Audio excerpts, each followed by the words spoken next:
We're winning 1-0 against our rivals. It's going to be another great season. Oh, yeah!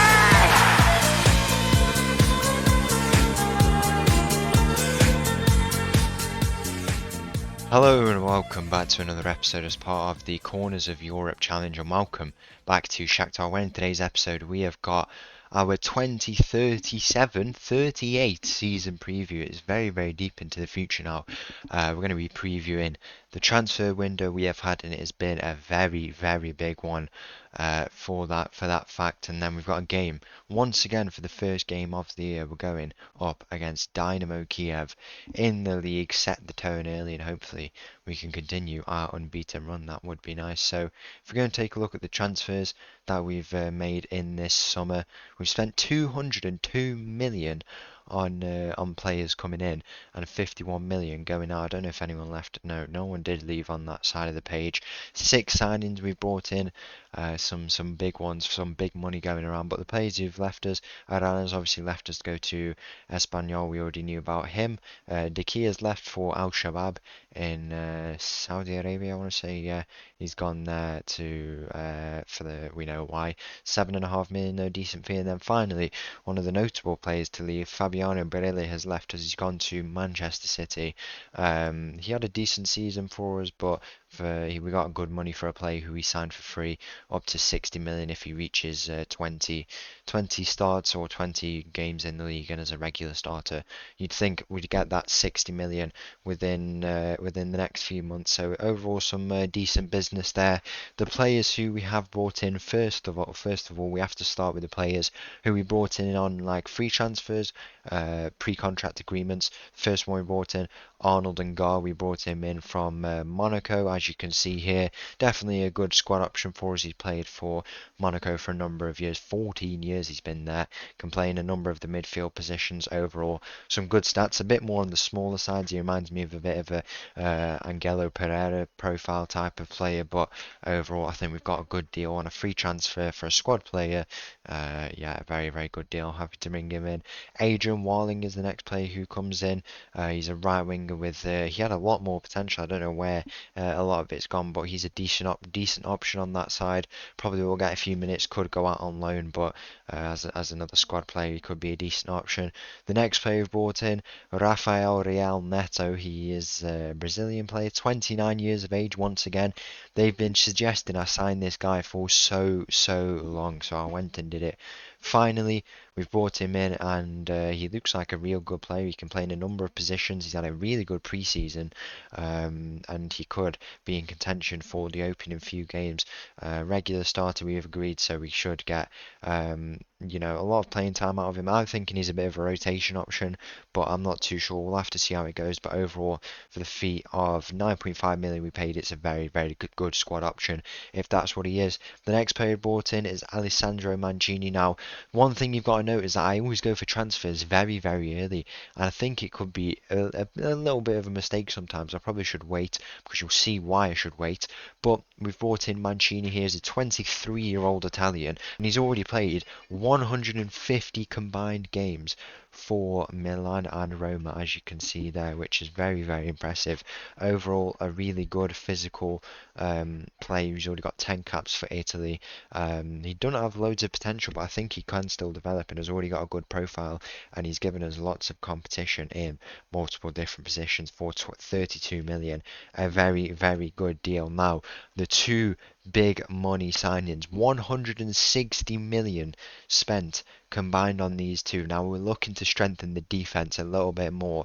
The first player we've brought in for that is Miguel Angel Lozano. He's a Spanish player. You can see his ability already.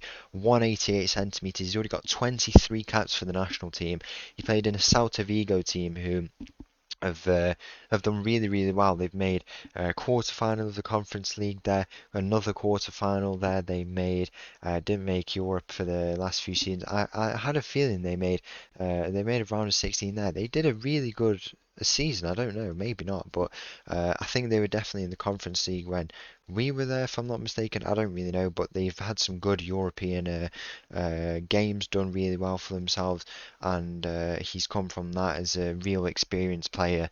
You can see his abilities. What a player we have on our hands here, and for 85 million, it could be a bargain. Big money, but it might be worth it for this type of player. And then finally, the last player we brought in, Julio Ochoa. He's another Spanish player. He's got a little bit less experience to Lozano. He's come from Rennes in France. Spanish player. He hasn't been capped yet, but a number of times for the under 21s. It's only a matter of time before he breaks through.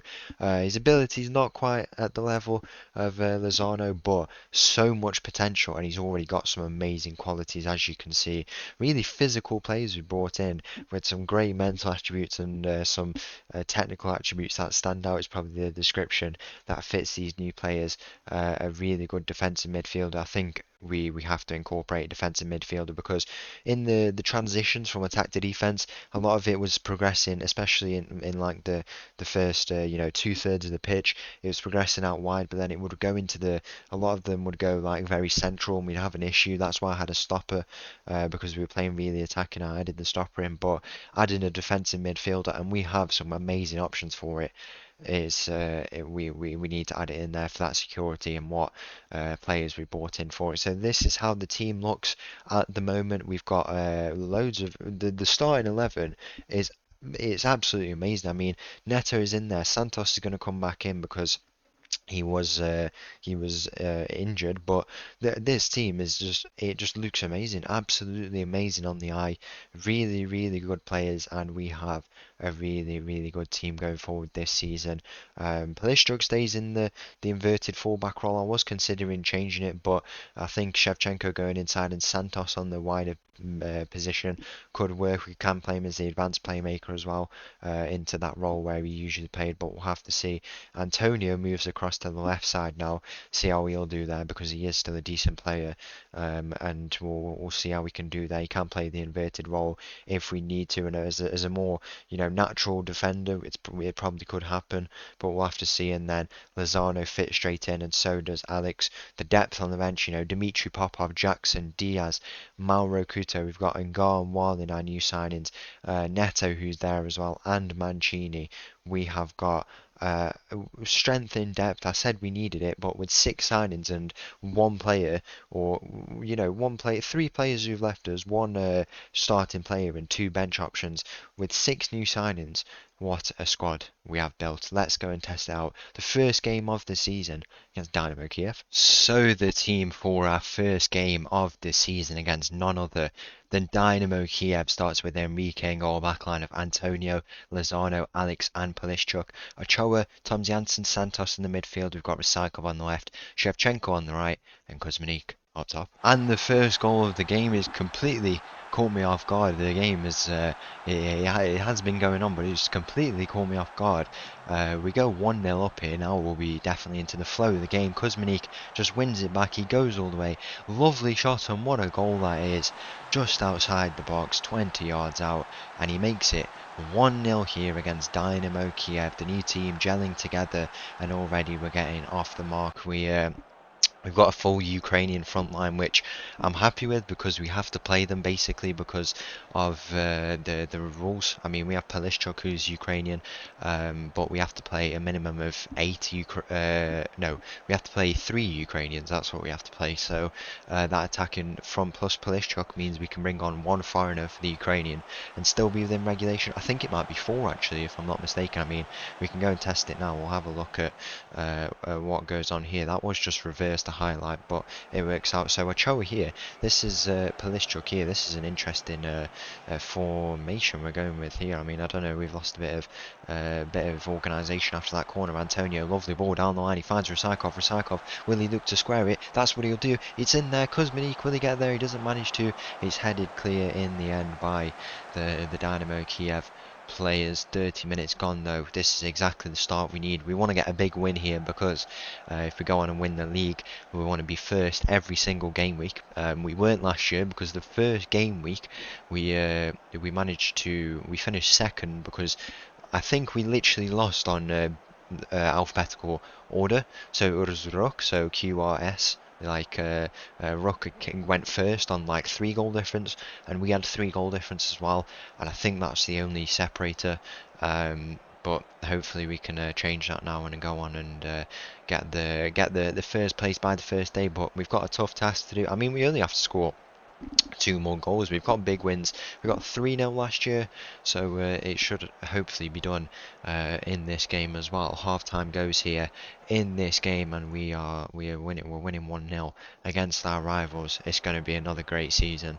As we've got a big second half underway here. We're just playing some good, consistent football. Some of the new boys settling in. Obviously, we've got lots of defensive changes. Probably just being a bit more cautious in how we play on the ball, giving a bit of time on the ball for the likes of Antonio. He's playing a bit of a. I mean, he did play the sweeper role last year, but it's a much more advanced role he has now. Ochoa, who's come into the team, and then obviously the key man at the back in Lozano, who's come in. He's pairing Alex. Them two really good. I think Lozano scored a few headers, and you remember what Alex did on headers last year. If that's how them two pair each other, then we are in for a very fun time here with them two. It's been a pretty quiet game so far. There might be a few more chances here as Polishchuk finds himself on the ball. He plays it into Santos. Shevchenko, nice bit of play. We lose out, but there's lots of space opened up, and he finds it. Polishchuk finds Shevchenko. Shevchenko cuts in. Will he go all the way? It's a poor shot in the end. We're going to look to make a few changes here. I think we bring off Shevchenko if we can. Can we? We can't. No, we can't. So we have to prioritise Ukrainians first. I think we'll bring off Tom Jansen and bring on Jackson there. Neto, will give him a few minutes so you see how he is. And then can we do this straight swap? Yeah, we can. We'll bring on Mancini in there. I wish I didn't give him star play. I really wanted that defensive midfielder, and he was a great offer, but I don't know if he'll be a star player, especially because we want to develop Ochoa, but he will definitely get a few minutes. I've considered playing 2 defensive midfielders because we could get the wing backs attacking a lot more and exploit that way, but at the same time they're kind of, I think they're quite defensive minded, especially Polishchuk, who've played in that inverted role. I mean, Polishchuk I was going to put as the advanced fullback because he can play as the kind of the attacker. There's a chance in here, and Antonio gets the goal to make it 2-0. I think this is going to stand. I don't see how he would have been offside. I mean, I don't know where it would have come from. Are the arms going to go in the air? Is it going to be an opening day victory? The decision is goal given. 2-0 we lead here, and it's a lovely goal from Antonio. I'm not sure if he scored for us. I think he got a few, but that is a goal to make it 2-0 here in this game. Absolutely dominated. Dynamo Kyiv not seen at all in this game. This is the team who finished second last year. Now, I don't think we've had our best game by a long stretch of the imagination. We usually get up to 2 or 3 XG and a lot more possession, but it's opening day. Some of these boys are still settling in, and the key thing to take away is we have not let Dynamo Kyiv, the second best team in Ukraine, have a shot on target in their own stadium. Those defensive midfielders must be working out. Hopefully they can. It's been a great opening day for us, but there's still time to get a few more goals. 1 more goal would take us, no it wouldn't actually, it would take us no, would it? No, it wouldn't actually, because we'd lose alphabetically if that's how it goes. Have they conceded? I don't think they have. No, they haven't. We might get time for a few more goals though in this game if we continue to attack. Neto's in there. Neto with the header. How unlucky is that? On his debut for the club, he could have got a massive goal. You can see his threat already, and he's given us lots of questions as to who to play, what depth we have now at the club. And there's Popov on that left side, who's, you know, didn't have a big role last year, but he's back. Hopefully he's a bit more fit this time. Obviously last year he did something for like 3 or 4 months where he was out. He needs to find his feet again, and then he'll be back in with a more prominent role in this team. He's back, consistently back in this team. We have got a massive season ahead of us. Big Champions League goals, big goals all round, but we scored goals in this game. The full-time whistle here, we have beat our rivals 2-0 once again. So once again, thank you for watching. If you did enjoy that video, please make sure to leave a like and subscribe. I'll leave you this little tune, and I'll see you again tomorrow. Thank you, bye.